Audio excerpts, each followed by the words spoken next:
ئێوارەتان باش من عەبدوڵڵام لەگەڵ هاوکارانم ئەم هەواڵ و مژارانەمان بۆ دیاسپۆرای ئەم شەو ئامادە کردووە.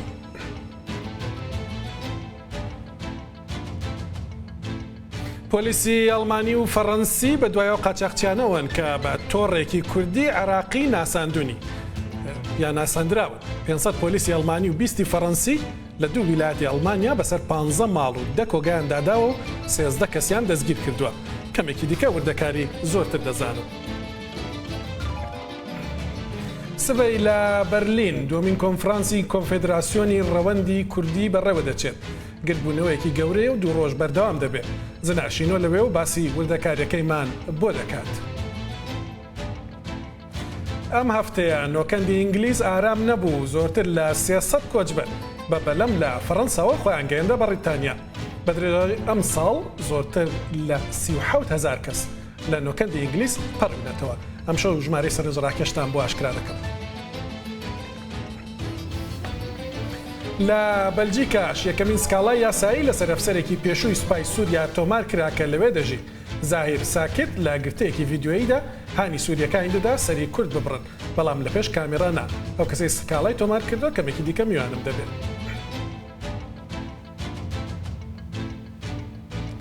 هەر لە دیاسپۆرای ئەم شەودا باسی دامەزراوەیەکی ئەڵمانی و کوردستانی دەکەین کە دەویست یاد یەک ساڵەی کارەکانی لە قامیشلی و ڕۆژاوی کوردستان بکاتەوە، بەڵام لە بەردۆخی ئێستای سووریا یادەکە هێنراوەتە بەرلین و لەم کاژێرەدا بەڕێوە دەچێت. بژین حەسەن دامەزرێنەری پرۆژەکە ڕوونکردنەوەی زۆرترتان دەداتێت.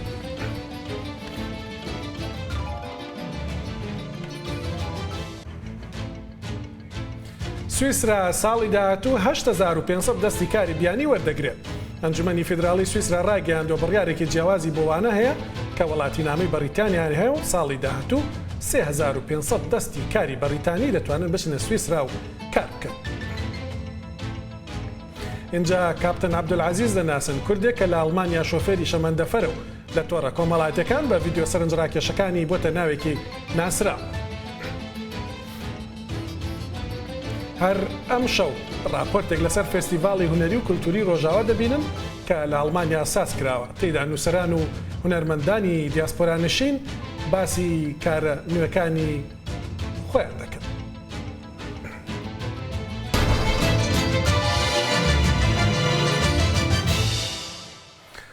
لە ئۆپەراسیۆنێکدا کە لە کاژێرەکانی ڕابردوودا لە ویلایەتەکانی نۆردراین ڤێستفالن و بادن ڤۆرتمبێرگ ئەنجامدرا، 13 کەس بە تۆمەتی قاچاقچێتی بە مرۆڤ دەستگیر کران. لە 25 شوێن کە 15یان ماڵ بوون و 10یان کۆگا بوون، دەست بەسەر 21 بەلەمی بچووک و 24 موالیدەی کارەبا و 76 هێلەگی خۆڕزگارکردن و 600 چووپی تای ئۆتۆمبیل داگیرە. جگە لەوەش 70,000 پارەی کاش و بای 5,000 یۆرۆ زێڕ و 40 ئامێری ئەلکترۆنی وەکو مۆبایل و لاپتۆپ دەستیان بەسەر داگیرە. پۆلیسی ئەوروپی یۆرۆپۆل ڕاگەیاندووە کە ئۆپەراسیۆنەکە بە سەرپەرشتی پۆلیسی فەڕەنسی بووە و 20 ئەفسەری فەڕەنسی و 500 ئەڵمانی بەشداریان تێدا کردووە. ئەوەشی ئاشکرا کردووە کە ئۆپەراسیۆنەکە لە دژی تۆڕێکی قاچاقچێتی بووە کە بە گوتەی ئەوان تۆڕێکی کوردی عێراقی بووە. پۆلیس دەڵێ تۆڕەکە تۆمەتبارن بە قاچاقبردنی کۆچبەرانی خەڵکی ڕۆژهەڵاتی نێوەڕاست و ڕۆژاوای ئەفریقا لە فەڕەنساوە بۆ بەریتانیا. لێکۆڵینەوەکانی سەرەتای ئەم ساڵی پۆلیسی فەڕەنسی دەریان خستووە کە تۆڕەکە زۆربیان لە ئەڵمانیان. ئەوەشیان بۆ دەرکەوتووە کە تۆڕەکە لە تورکیا بەلەمە بچووکەکانیان کڕیوە و هێناویانن بۆ ئەڵمانیا. ئەم ساڵ ئەمە یەکەم جار نییە کە پۆلیسی ئەوروپی لە ئەڵمانیا تۆمەتبارانی کورد بە قاچاقچێتی بە مرۆڤ دەستگیر دەکات.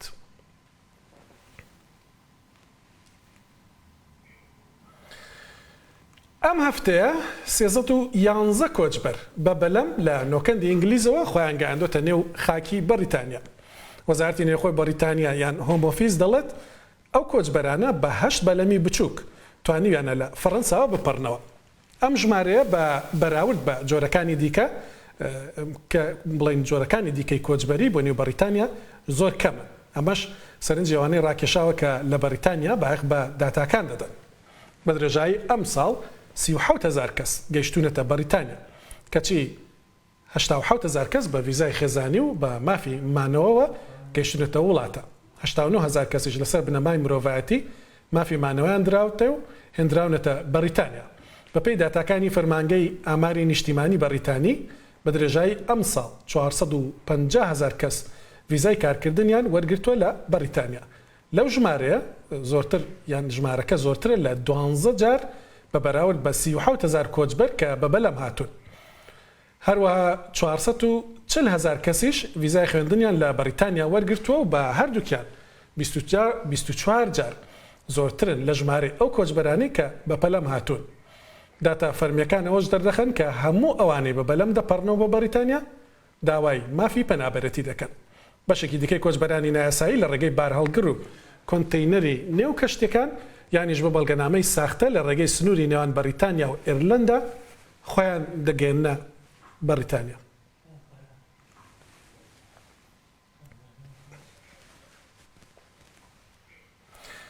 هەرچەندە لە ئەوروپا قاچاقچی کورد دەستگیر دەکرێن بەڵام بەدەیان دامەزراوە و کەسایەتی کاریگەر و بەشدار لە ژیانی ئەو وڵاتانەدا لێرە لە ئەوروپا و لە ئەمریکا و شوێنەکانی دیکەشان کەسانی زۆر سەرکەوتوو کە لەو چەند ساڵی بەرنامەی دیاسپۆرا زۆریانتان ناسیون لێرە و میوان بوون. لە بەرلین کۆبوونەوەیەکی زۆر گەورە بۆ کوردە سەرکەوتوو کاریگەرەکانی دیاسپۆرا هەیە. دووەمین کۆنفرانسی کۆنفدراسیۆنی ڕەوەندی کوردیە و زانیاری زۆرتر لە لای هاوکارم زنار شینوێ زنار بڕیار وایە چی ڕووبدا دەمێ لە زاری خۆتەوە بێبیستی. هێمن بڕیارەوە کو سبە کنفرانسیان کنگرێ دوێ کۆنفدراسیۆنا ڕەوەندە کوردستانی لە پایتەختی ئەڵمانیا لێ دەرێ لە بەرلین بێتە ئەنجامدان. کنگرێ یەکێ لە هەولێرە پایتەختی هەرێما کوردستانی هاتبووە ئەنجامدان. کورد ji sertaserî welatên dunyayê hatîne Kurdên sertaserî Kurdistanê ne tenanet Kurdên parça pêncê ya Kurdistanê ne eger durist bîtin ez wê destawajeyê ji bo wê beşa Kurdistanê ya ku berê di nav Yekîtiya Sovyeta caran bûye ew jî hatîne vê derê. Lê ji bo ku em bizanibin armanca vî kongreyê çi ye çi behez dê tekirin heta niha de çitrê da bîtin ji bo qonaxa bêtin berez Dr. İsmail Kamil serokê Konfederasyona Revenda Kurdistanê li gel min e. Dr. gelek spasiya cenabê te dikim. We çima Berlîn helbijart? Kongreyekê hewlêr bû, kongrê duê çima Berlîn? Kongreyekê hewlêr bû ji ber hewlêr paytexta Kurdistan e. Me dixwastin bidin xuyanî kirin ke diaspora pêwendiya wê bihêz heye li gel herêma Kurdistan. دیاسپۆرای هەموو وڵاتان دانوستندنێ وان بۆ وڵاتێ وان هەیە. هەرێما کوردستان نیڤدەولەتە هێویدارت نێزیک دەبێ بە دەولەتەکە سەر بەخوا گەلێکی نۆرمال بوو ئەم وەکو دیاسپۆرای کوردستانی لە دەربەی وڵات کاربن پەیوەندیەکە بەهێز لەگەل هەرێما کوردستان بکەن بەرەوەیەکیشی گەلێکی گرنگ بوو کە کۆنگرێ یەکەم کۆنفدراسیۆنا ڕەوەندا کوردستانی لە هەولێر بوو بە بەشداربوونا سەرۆک بەرزانی وەکو سەرۆکێکی نەتەوی بەشداربوونا سەرۆکی حکوومەتە هەرێمێ بەشداربوونا زۆربەی بەرپرس و پارتی کوردستانی و سەرۆک و سەکرتێری پارتی کوردستانی گەلەک ئامادە بوون شبەرۆیەکی لە کوردستان کۆنگرێ یەکەم هاتە دامەزراوی. یەک دوو پرسیار ez bixwazim bizanibim niha çend kes tevliyevî kongreyê dibin yek çend şu an endamê we ne çend şu an mêvan? 104 کۆمەلێن کوردستانی ئەندامن کۆنفدراسیۆنا ڕەڤەندا کوردستانی دا چەل ناوەندێن ڕەڤەندا کوردستانی ئەندامن هەروەها 24 فدراسیۆنên کۆمەلێن کوردستانی و ڕەڤەندێن کوردستانی هەنا 300 ئەندام شوان فدراسیۆن ناوەند و کۆمەلان سبەینێ بەشداری کۆنگرە دەبن نێزیکی 110 mêvanjî بەشداری کۆنگرە دەبن. Tiştek bala min dikêşe Diktor. Tim di navsaziyan da em dibînin ku kesên wekî cenabê hewa yên ku di nav diaspora Kurdî de diyarin kar kirîne bi salên dur û dirêj lê ez li vê derê gelek gencan jî dibînim. Ev we bi armanc xwastiye hûn genca bînin yan bi rastî ev gence ewin yên ku çalakin li van welat. ئیساش بۆ کۆنگرێ خوا me çend helwêstendin yek şwana bikêmanî beşdaranê kongre divê serê sedî 25% genc bin ew nêzîkî 30% ji gencan beşdar dibe û her wiha 25% jî pêwîst e jin bin ew jî zêdetirî 25% jinên Kurdistanî îro beşdarin di kongrê de bi داخوازیامە ئەو بوو گەنجابینە ناف خەباتە دیاسپۆرا مستەقبەلی کورد ئایندەی کورد لەسەر گەنجایە سبەرڤەیەکێ ئەم گەلێکی گوه دەدەن گەنجێن کوردستانی دەربەی وڵات بچن ناف پارتیên سیاسی لوان وڵاتی لێ دژین ڕۆلەکە مەزن ببینن ناوان وڵاتادا یاسای وان وڵاتە ڕێزێ لێ بگرن ئەم کاربن وەکو دیاسپۆرای کوردستانی کاربن ئالیکاریە هەر چار پەرچەی کوردستان بکەن بۆ خزمەتە پرساڕەوایی ملەتێ کورد چەند ساڵە جارێکی کنگرەی بکەن 2 یان 3 یان 4 ساڵن لە کۆنگرەیەکەمێ هاتە بریاردان کە 3 ساڵە جارێکی کۆنگرەیە بکەن پێشنیار نوکە ئەوە کە 4 ساڵ بە لێوە ڕەشنویسا دەستورەیە ئەم بنەرن سبینێ چ بریارە کۆنگرەیە دەبێت 4 ساڵ یان دەبێت 3 ساڵ ئەس پرسەکەدم بکەم کیژان وڵاتی کورد هاتنێک و دەبێت تەخمینامەدا نەبە کورد لێ دەرێ هەنە وڵاتی سۆڤێتی پێشی نزیکی 10% بەشدارانی کۆنگرێمە وڵاتی سۆڤێتی پێشینە تر ئەرمەنستانە گرگستانە کازاخستانە ئەو هەموو وڵاتانە جۆرجیایە رووسیا مخابن نکاری بوون ویزە بستەندەنا چەند کەسوانە نکاری بوون بەهاتانە هەموو وڵاتی جیهانەیە شیاپان نوێنەرێمە هەیە بەلێش ئەوسترالیا هەیەش ینی هەموو وڵاتی جیهانێ توکارە بێژە نوێنەرێمە بەشدارن وەکم گوت ینی بەشداربوونە ناوەندێنمە لە هەرێمە کوردستانێ لە هەولێرێک کەمە کۆنگرێ خۆی یەکەم کرد ناوەندێ 10 وڵاتین ئۆروپی بوون و 3 فدراسیۆن و پلتفۆرمێک بوو نوکا ژمارە زۆر بووە بە پێی تەقدیرێ ئەندامانی ئێمە نزیکی 17 هزار ئەندام ئیرۆ ئەندامین کۆنفدراسیۆن ئەرەڤەندا کوردستانیە لێگرانیەوە لەسەر ئەوروپا و ئەمریکایە لە ئەوروپا بێگومان زۆر گرنە کە ئێمە ئەمکاربن گەنجی خواتی خنخەباتێ شبەر بەشداربوونا گەنجێمە جڤاکە ئەوروپیدا دناف پارتیên سیاسی ئەوروپیدا ئەمێ کاربن گەلێکی استیفادەشێ بکەن قازان جامەتێ هەیە ئەم کاربن پشتگirتیش بۆ ملەتی خوال هەر چا پەرچەی کوردستان بینن ئەم زانن پێ ڕەفراندۆم کە هاتەکردن بداخەوە گەلێک وڵاتین ئەوروپی پشتگirتی نەکردن بێگومان هەگەر دیاسپۆرەکە بەهێز هەبە ڕەوشاماوێ بشێوەیەکی دیتر بە ئیرۆ 4.5 حتا 5 ملیۆن هەنێک بێژن 6 ملیۆن کورد لە دیاسپۆرا دژی لە جیهانەیە یعنی ئەم کارم بێژن پەرچەی کوردستانە پێنجەمە ئەگەم کوردستانە سۆر حساب بکەن پەرچەی کوردستانە شەشەمە بربەیەکی گرنگیەکە گەلێکی مەزن وەکو کۆنفدراسیۆن ئەمدن بگەنجی خوا بە ژنێن خوا بە ئەو کەسێن چالاکن ئیرۆ گەلێک پەرلەمەنتەری مەهەنە لە پەرلەمانی وڵاتی ئەوروپی و چەند پەرلەمەنتەری مەژی بەشدار دەبن سبێ لە کۆنگرا بڵێ دکتۆر ئەس پرسەکەدم بکەم جەنابەتە وڵاتی توژە هاتی ji Swêdê hatîne hûn Kurd lê derê gelek çalak bûne cenabîte yek şwan bûye hem mamostayê zanîngehê hem karê siyasî û parlamentarî wekiriye sibe gutarekî cenabîte li vê derê pêşkêş bikî tu yê çi ji ciwanên Kurdan yên ku li van welatên Ewropî dijîn jê weke pêşinyaz û şîret li wan bikî ئێمە ئەبا 3 ساڵە ئەم خەباتێ دیکەن سەر فێربوونا زمانی کوردی زمانی کوردی گەلێکی گرنگە بە ئۆنلاین بسەدان ینی قوتابی بەشداری وان فێری زمانی کوردی دەبن تەمەنێ 6 ساڵی هەتا تەمەنێ 69 ساڵی خۆ فێری بە ئۆنلاین زمانی کوردی دکەن زمانی کوردی ناسنامایەمەیە گەلەکەم گەلێکی گوه بدێنێ پرسا دوا ئەوە کە بچن ناف پارتیên سیاسی وڵاتێ و لێ دژین گۆر ئیدیۆلۆژیە خوا ئێمە تو ئیدیۆلۆژیە تهدید ناکەن سبەر کۆنفدراسیۆن نیوترالە لالی ئیدیۆلۆژی لالی پارتیên سیاسی لالی ئۆلی و ئەوانە بچن ناوان پارتیال گۆر ئیدیۆلۆژیە خوا هەبووناوە ناف پارتیێواندا بخوا کارێ لوبیە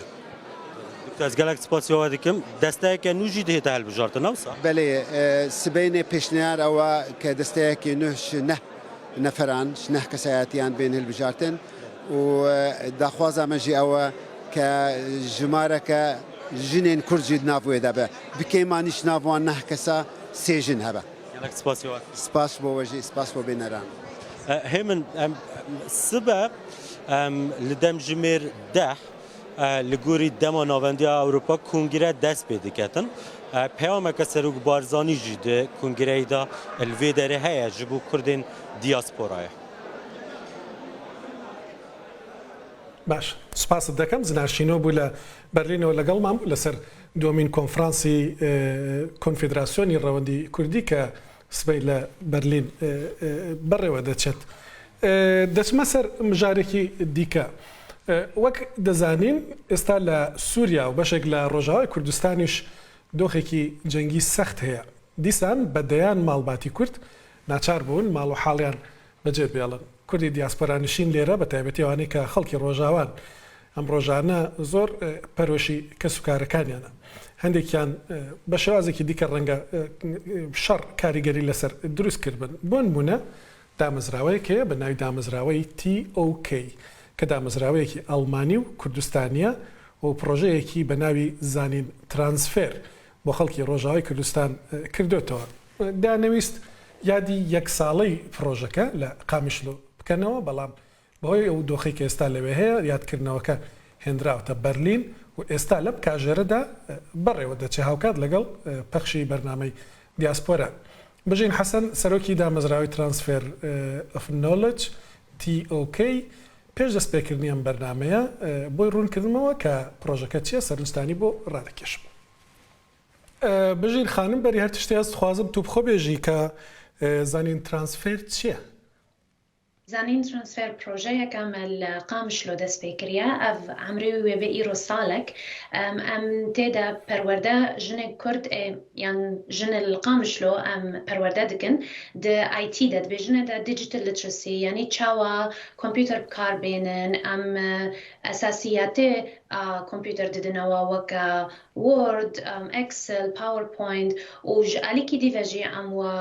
فێر دکن چاوە کاربن لە کارێکی بگەرن چاوە کارێکی ببینن دەزانێ ینی زەحمەتە گەلێکی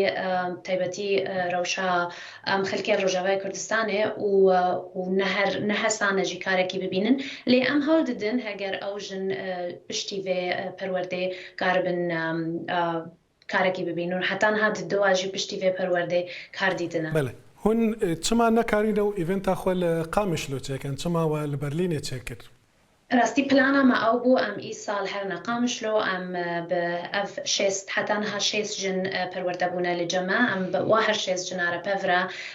وەکە سێلیبرێشنێکی چێکن ئەم پەڤرا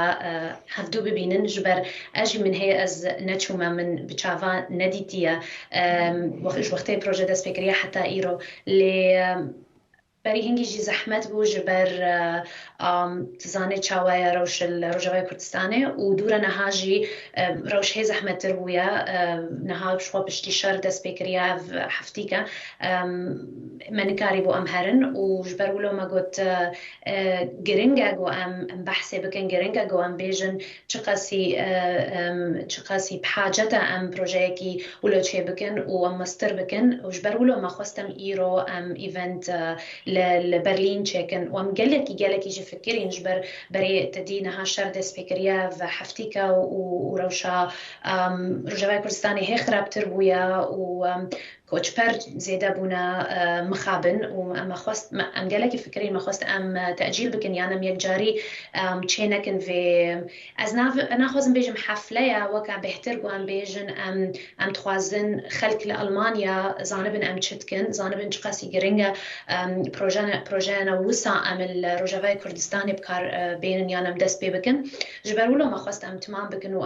em va xelka ji ber me zû de em haziriya dikin ev bûye di heyv yan sê hev em haziriya vê rojê dikin zehmet bû em niha bêjin xelkê xelk ji gelek welata wê werin îro û ji bajar nedîl Almanya wê werin û ما خواست ئەو کەس وەرن و ئەم بەهتر نەها بەحسا ڕۆژاوای کوردستانی بکەن خەلکی مەیل عەفرینەیە گۆنها کۆچبەر بوونە و ئەم چاوێ وافەکن لەسەر منطقه. بەڵێ پرۆژەیە نوە بۆ پێشە ڕۆژە چنە؟ ئەف پرۆژە وێ ساڵا بێژی تمام کێ یعنی هەتا تالیا 2025 پلان پشتی هەنگی ئەم هێویدارن گۆ پرۆژە سەر سێ ساڵە دیژی یعنی وەکت بێژن ئەکسپاند ببێ زێدە ببێ سەر سێ ساڵە دیژی و پێشە ڕۆژێ ئەم توازن ها ساڵا بێ ئەمێ کۆرس نەدی لێ زێدەکن دەدینەها بەس ئایتیە و سۆفت سکیلز وەکەم گوتی لێ ساڵا بێژی وێ ئینگلیزی ئۆنلاین ئینگلیزی ئەمێ بدن و ئەم توازن لە پاشە ڕۆژێ باجار ندی لهر باجاری لرجاوی کردستانه لنبس رجاوی کردستانه هم تخوازن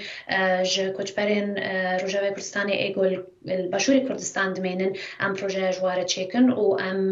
ام پلان خفره بکن بر هر کورسک 10 جنن ایگونها ام ددن ل ام تخوازن گزیدی 10 جنا بن مخواست پیشی تدی پروژه پیشی و من کاری بو ام زیدی 10 جنا پرورده بکن ده هر کورسکی ده ام تخوازن تپاشا روژه ده هجمار زیده ببه. باشە گەلێک سپاس خانم بژین حەسەن سەرۆکە سازیە ترانسفەر ئۆف نۆلێج تیۆکەی گەلێک سپاس کوتوت گەلمە بووی. ڕۆژانی ڕابردوو هەر لێرە لە ئەڵمانیا فستیڤالەکە بوو فستیڤاڵی هونەر و کولتوری ڕۆژاوا کوردی دیاسپۆرانیشینی ئێرە نووسەران و بڵین هۆزانڤانان هونەرمەندان پێکەوە کۆبوو بوونەوە ئێوارەیەک یا ڕۆژێکی دوور درێژی خۆشیان هەبوو و زۆر لە بەرهەموو کارەکانی خۆیان نمایش کردبوو سەرنجتان بۆ راپۆرتێک لەسەر فستیڤالەکە ڕادەکێش.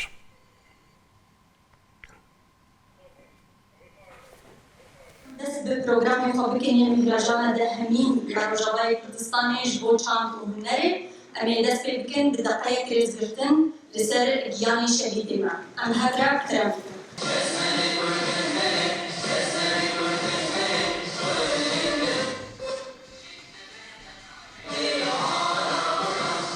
براستی اف چالاکین لأوروپا چه دبن یه جبوی چاند و ویژه و هنر چالاکین گلکی پیویستن و خوشن و گریدانه که به زمان و چه دکه گریدانه که به آخه و چه دکه ولاد و چه دکه اف گلکی پیویستن من به هناسین خوره بچینه دکوراهی دگیده بچکینه گر برفاسارها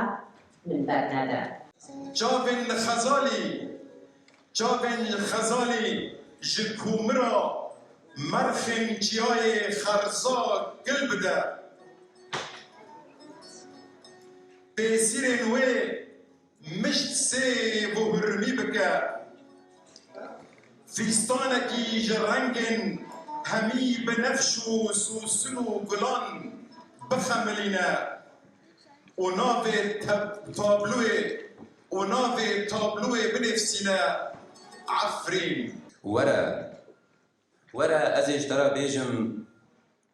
چوا کو بیر آنین نمیجا خبتا دکه چوا از پارسیین شونوارن جدوه جنگه بربهفتینم اولاشیم خواه یه داویه دناف دومانا دوربونی دا شیار دکم مروف دکاره وەک چالاکیên rewşenbîrî yên li Ewropayê dibin wek berdewamiya çalakiyên rewşenbîrî yê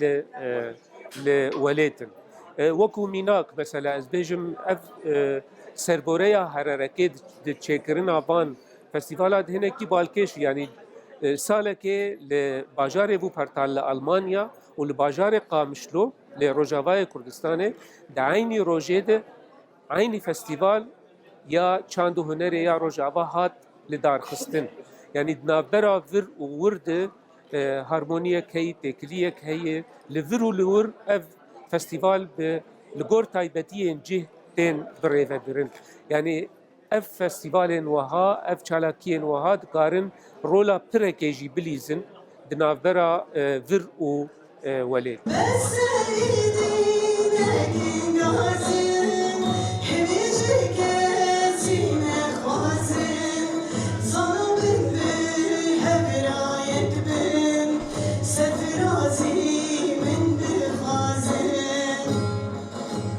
نه ترکم نه عربم نه فارسم از کردم اوی کو از کردم چجور لازمه هوکرین وی لازمه او هوکر چنه زمان خونه رابونه آفراندن دانوستندن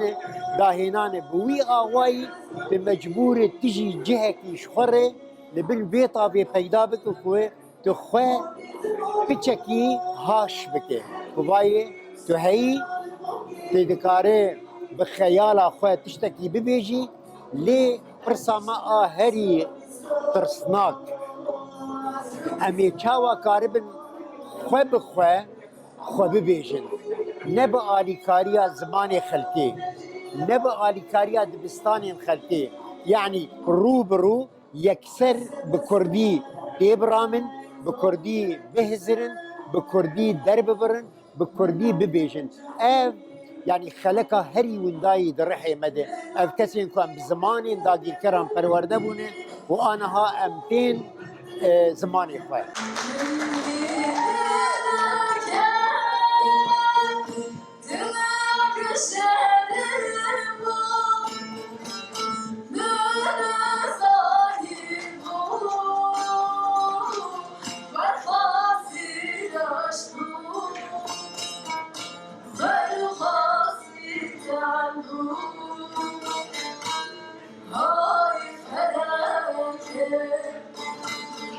جبو سالن بدوده وجبو نفشن قول فيدري لألمانيا مزن بجبو ما زاروكن تايبتي قول ألمانيا تشيد بن وبشتي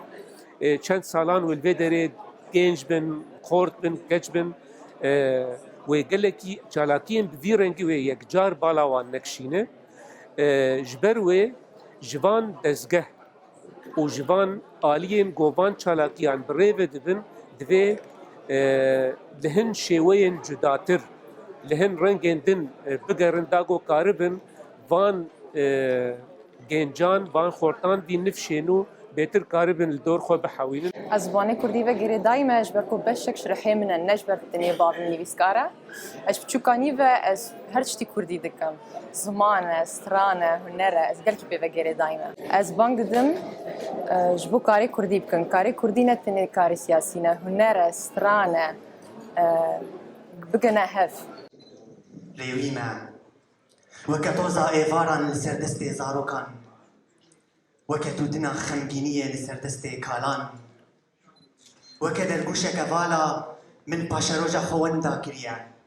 وبلز دقرم لباش كروان هي سران لسردستي دايكان تخوزم إيرا مروفان بكما ديندار أهلي بخواه إيه باش والله من بو يقول راستي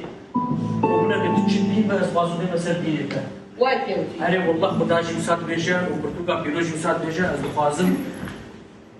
حقي خوا دبي جياني دا وجيانا دي دب إذنا خودي از زيادة بكم هەواڵەکم هەیە بۆ ئەوانەی حەزیان لێ بچنە سویسرا و لەوێ کار بکەن و ئەزمونێکی نوێ پەیدا بکەن.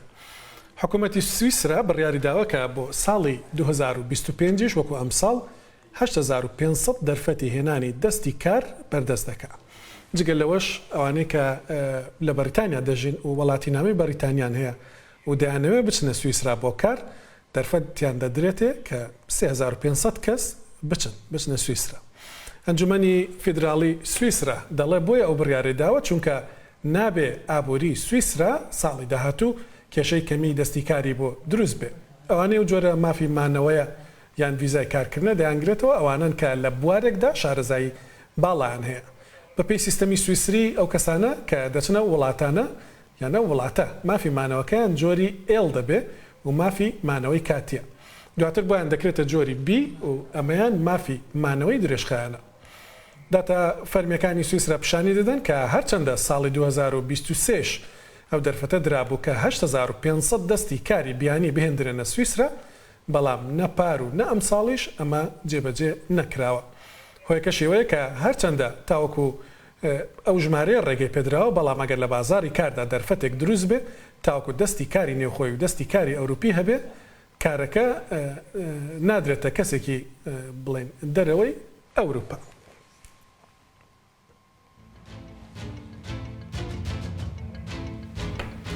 پاش ناوبڕ ئەو کوردە دەناسن کە لە ئەڵمانیا شۆفێری شەمەندەفەرە و لە تۆڕە کۆمەڵاتەکان بە ڤیدیۆ سەرنج ڕاکێشەکانی ناسراوە. راپۆرتێکیش بێگومان دەبینن یان گفتوگۆیەک دەبیستن لەسەر ئەو کەسەی کە لە بەلجیکا ئەفسەرێکی سوپای سووریا بە خەڵک دەڵێ لە ناوەی سووریا پێیان دەڵێ کورد سەر ببڕن بەڵام لە پێش کامیرە مەیکەن. زاهیر ساکت دوای ناوبڕ باشتر دەناسن.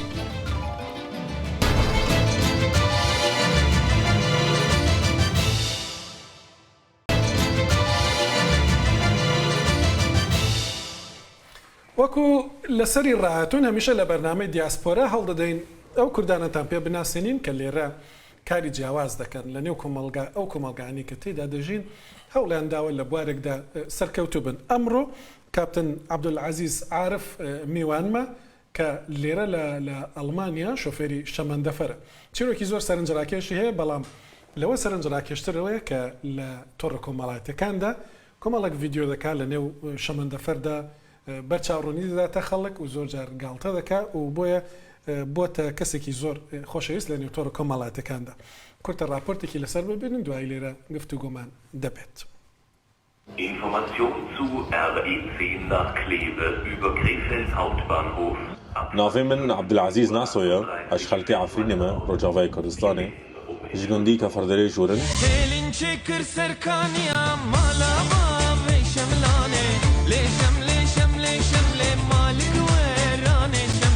از آلمانیا شفره ترینمه. 10000 از خریدیم و از بکاری دکم. ورن اكيدش كي بيش وكم. قويم. اره ورن بيست. وجا من روبالك تشوك جي هيا صار سوشيال ميديا يعني صار على انستغرام وصار تيك توك از فيديو نشر دكم صار جيان الالمانيا حياة الالمانيا تشاودتشي كاري تريني تشاوايا وتشني يعني سلبيات وايجابيات او يعني ايبرا درباس بشغل كاريخا شوفير ترين يعني ماكسيموم سو 5 ثانيه شوفير ترين تشناجر ترين سو فوردسكني فورا يعني نازي بجربين بشوا وهنا انتباه بكن سوا تشوا اكي وتشرا بشغله ازجيشن المانيا ده حضروا شازده ازجيشن فر اسفاجئي زمانك غريبه بوجركي نوكي عادتي ما نوكي تقاليدي ما انا قالكي زحمت بو يعني براستي بدايات بشتوي از كاتم مدرسة فر من زمان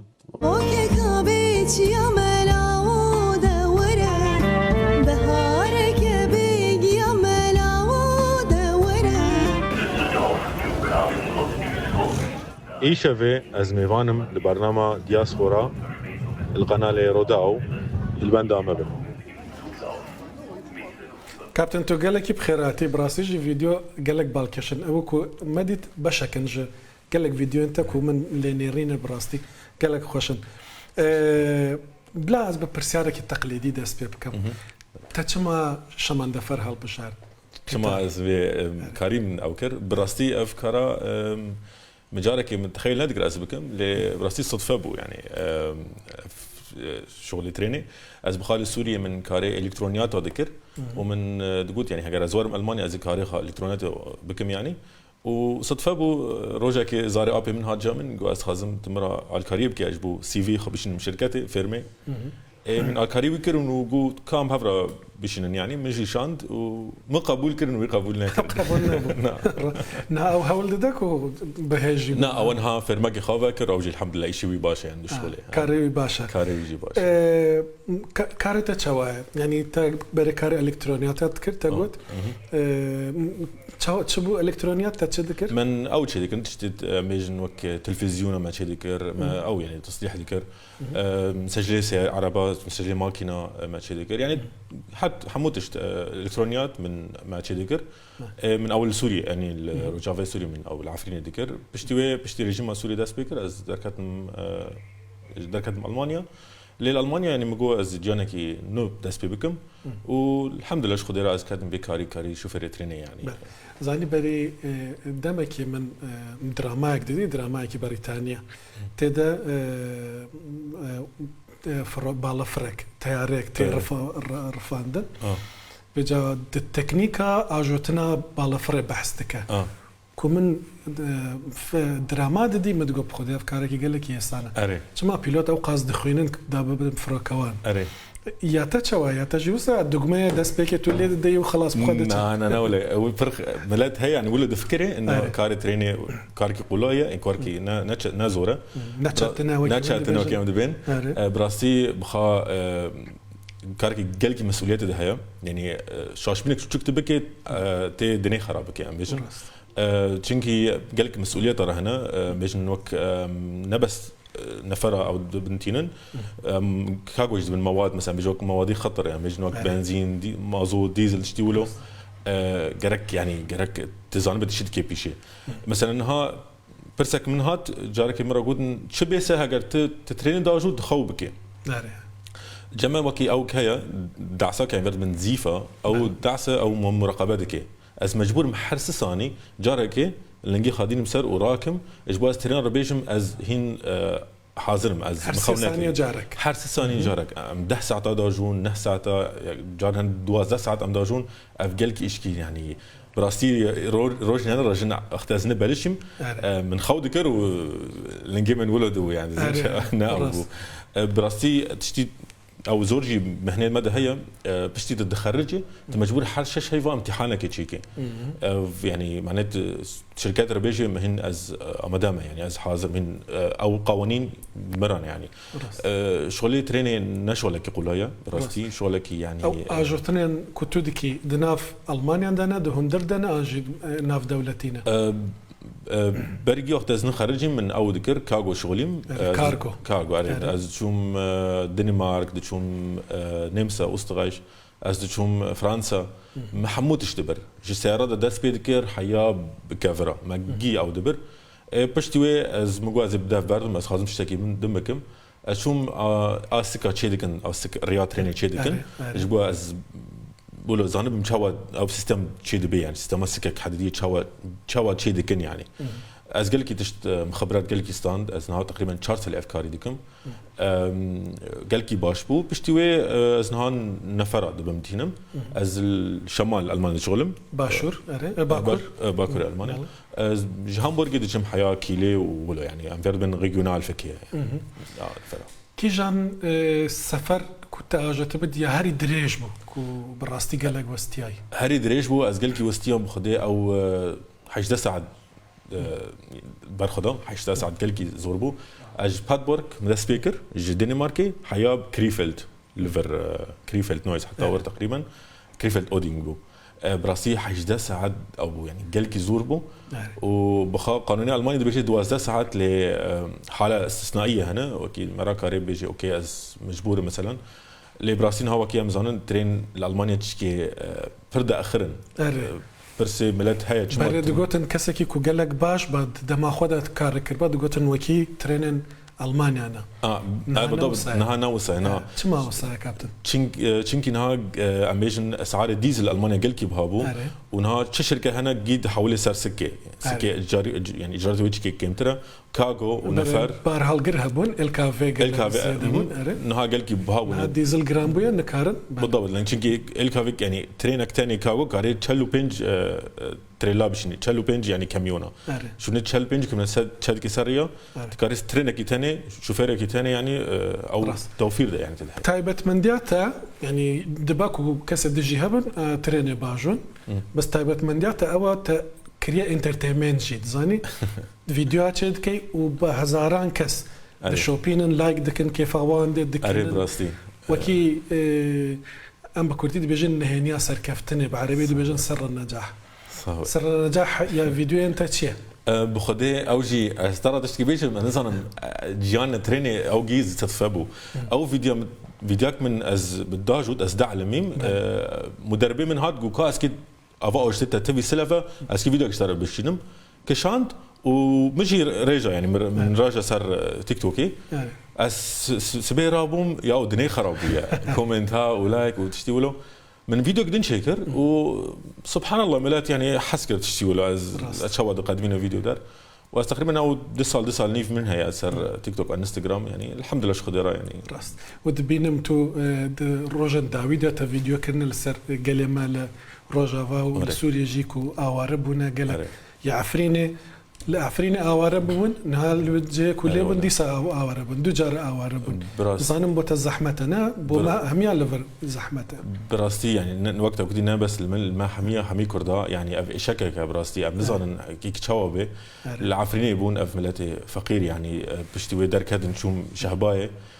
براستي دليمن شيكاست وقتها تشتي ولد بينهم يعني او نهم زان سرمايه ويعني ملات ولا قالكي يعني رعد ظلم ضد بيني فشتا دستي خا نظام يعني شما ريخل من انا رجع يك هي او عميدك سبايا سوريا يبره عميدك يبره لە بەلجیکا دژیت تا ڤیددیووی دیت ناچ بێژە لەسەر کووردا عمید زاهر سکات بڕاستی ئەس شخاورا بووم سبەی باێ من دلی وی دێشی مگو چای باچە دەبێژە سەرێ کووردا ببڕن لێنە لە پێش کامیرە پشت کامیرە ئەرێ ڤیددیو پێش مکرد بڕاستی ئەس گەلکیشیام ینی هەوونها پێشم بە نظامکینگ چ بکرانی چاوە وەلو دەبێژێت ینی ت هاتی ئەلمانیا هاتی بەلجیکا لەجوء الفر دخوازێت حیمایە دخوازێ و ت دەبێژێژی سەری گوندیا کووردا قەتکن لێ سەر ڤیددیو دەرمەخینن ئەفشت بێجانەها کاک جەهانگیر عالی دۆڵەمەری دگەل منە سەرۆکی فدراسیۆنە دیاسپۆرای کوردستانی لە بەلجیکا وی سکاڵا یاسایی تۆمارکردن دەخوازم دگەل وی هێنێکی باخەفەم لەسەر vê مەسەلە کاک جێهانگیر بۆچی پێت گرنگ بوو کە ئەم سکاڵایە تۆمار بکەی پێت وایە نەتیجەکەی چ دەبێ ینی بۆچی گرنگ کاکێ من ببوورە دەنگەکە زۆر پچر گەیشتە من ببوورە ئەگەر دووبارەکەیەوە سوپاست دەکەم بەڵ پرسیارەکەم وە بۆچی پێت وایە گرنگ بوو ئەم سکاڵا یاسایە تۆمار بکرێت لەسەر ئەو کابرا لەسەرەوە ئەفسەرەی پێشووی سوپای سووریا کە لە ئێوە ئەو قسەی کردووە بەڵێ پێشتەشی سوپاسی ئێوە دەکەین لە کەناڵی ڕوودا وەکو پێشمەرگەیەک یعنی بەڕاستی هیچ کەمێکتان نەهێشتۆتەوە بۆ دیفاعکردن وەگەیاندنی کوردانی دیاسپۆرا و هەموو ئەو چالاکوانانەی کە هەنە لە دیاسپۆرای کوردستان دەژین لە دیاسپۆرا دەژین کە کوردن لە ڕاستیدا پێویست بوو ئەو کەسە لە دوای 100 ساڵ جینۆسایدکردنی گەلەکەمان و لە دوای ئەوەی کە ئەو شخصە خۆی پەنابەر کردووە بۆ ئەوەی کە لە وڵاتێک کە هەڵاتوە یانگیانی لە خەتەردا بووە پشتیوانی کەسانی لێقەوما و مەزلوم بکە لە هەمان کاتدا داوای سەربڕینی گەلەکەمان دەکانێتەوە کەمان لە ڕۆژاوای کوردستان دەکە کە ئەو شتا بە هیچ شێوەیەک قابلی قبول نییە بە تایبەتی لە وڵاتێکی وەکو بەلجیکا کە وڵاتێکی بڵێن سەنتەری ناتۆ کۆمسیۆنی ئەوروپا پەرلەمانی ئەوروپا هەموو ئەو دام و دەستگانە فەرمیانەی کە لێتی تێدەکۆشن بۆ مافی ئینسانی هەر تاکێک لە هەموو جیهاندا و لە هەمان کاتدا لەو وڵاتەیە ئەو کەسە داوای قڕکردنی نەتەوەیەک بکە و ئەو شتە قابلی قبول نەبوو دەبێت ڕابگیرێت و هیچ کەسێک لە هیچ وڵاتێک لە هیچ جێگایەکی جیهان ئێمە وەکو کۆنفدراسیۆن و فدراسیۆنی ڕەوەندی کوردستانی لە هەموو وڵاتانی جیهان ناهێڵین ئەو کەسانە بەڕاستی زاد بکەن بۆ ئەوەی کە جارێکی دیکە هان بدەن هیچ گروپێکی تیرۆریستی یان هیچ لایەنێک هان بدەن بۆ ئەوەی کە دەست بۆ خوێنی ڕۆڵەیەکی کورد درێژ بکەن. زۆر باشە من بەڵگەنامەکەی پۆلیسم خوێندۆتەوە بە هۆڵندی بێگومان نووسراوە دەمەوێت بزانم دوای ئەمە چی ڕوودەدات چاوەڕێی چی ڕوو بدات و خۆت بۆ چ پرۆسەیەک ئامادە کردووە؟ بڵێ ئێمە لە دوای تۆمارکردنی سکاڵا بە فەرمی لەسەر ئەم تاوانبارە کە گروپە تیرۆریستیەکان هان دەدا کاتی خۆشی کە عەمیدی سوپای سووریە بووە دوای گەیشتۆتە سوپای بەناو ئازادی سووریە کە لەگەڵ چەندین گروپە تیرۆریستی وەکو داعش جەبهەت النوسرە تەحریر الشام لەگەڵەوانە هەتا 2015 چاناچی هەبووە ئێمە بڕیارمان داوە وەکو کۆنفدراسیۆنی ڕەوەندی کوردستانی کە لەگەڵ بەڕێز بڵێن کاک دکتۆر ئیسماعیل کامیل سەرۆکی کۆنفدراسیۆن و کاقارەمانیش لەسەر خەت بووین کاقارەمان عوسمان بۆ ئەوەی کە هەموو پرۆسەسە یاساییەکان تێپەڕێنین هەتا ئەم تاوانبارە بە سزای یاسایی خۆی بگا و لەو وڵاتە بگەڕێنرێتەوە وڵاتەکەی خۆی کە گروپە تیرۆریستیەکان هان دەدا بۆ ئەوەی کە بتوانێتن ینی نەتەوەیەک قڕ بکەن یان لە ناو ببن هیچ نەبێ ئێمە داوامان کردووە دەبێ ئەو شەخصانە لە وڵاتانی ئەوروپایی ینی سزا بدرێن لە ڕاستیدا ببورە فەرموو. باشە سپاست دەکەم کاک جەهانگیر عالی دۆڵەمەری سەرۆکی فیدراسیۆنی دیاسپۆرای کوردستانی لە بەلجیکا لەگەڵم بووی زۆر سپاس كابتن يعني تو زاني كرت لأوروبا كنت اشتكت دبو لكردستاني كو ظلمك دبو خب شاندان دكرن زيادة ترنا وقال لك جارة دنجي كردا باش ندقهشت نها آلية قانوني دبينين سازية كردي دچن آلية قانوني شكايت دكن او دليتر راح دكا وكي عفرينيكي دل بريندار بخدي ام ناولا راحت ناكي يعني اب انسان دخازم ملاتي من كرد بكوجي اباده بكي نبكوجي اباده بكي قصدا من او كارن قانوني كو كرد كنها بقانوني دچن كسك وساد دنا دادغه باش ان شاء الله بيجي بقري نتيجاك يعني القانوني الاوروبي يعني بتشتي تحريض على قتل فيردبيشن ان شاء الله يعني بقي نتيجاك وام حقيقه جوي بستين كنتو العفريني بوتا التجاره هزر ذكر كل روجك لالمانيا قطار باجوي بخذ براستينا من